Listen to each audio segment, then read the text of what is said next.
আজ সকালে মামুনি বড়ি দিচ্ছিল, কালো বিড়ি ডালের বড়ি। জানো এই ডালটা কীরকম হয়?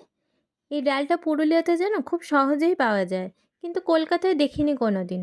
তোমরা কি কেউ দেখেছো? কমেন্ট করে জানিও। আমি পুরুলিয়ার বউ, কিন্তু কলকাতার মেয়ে। রাতে ডাল ভিজানো, তারপরে বাটা, রোদে শুকানো, সব কিছুর মধ্যে অনেক ধৈর্য আছে। আর কি আছে বলো তো? ভালোবাসা, যেগুলো দিন দিন হারিয়েই যাচ্ছে। আর রিজুকে দেখো জ্বর গায়ে বসে বসে ঠাম্মির বড়ি দেওয়া দেখছে। আজকের এই বড়ি, এই রোদ, এই উঠান একদিনও শৈশব হয়ে যাবে।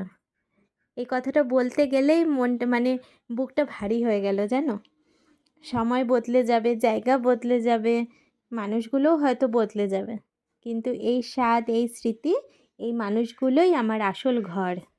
ভিডিওটা ভালো লাগলে অবশ্যই একটা সাবস্ক্রাইব করে দিও চ্যানেলটা, আর ভিডিওটাতে লাইক অবশ্যই করবে, আর কমেন্ট করে জানিও তোমরা কে কে বড়ি দাও বাড়িতে, আর কালো বিড়ির ডাল কারা কারা দেখেছো, কারা কারা চেনো।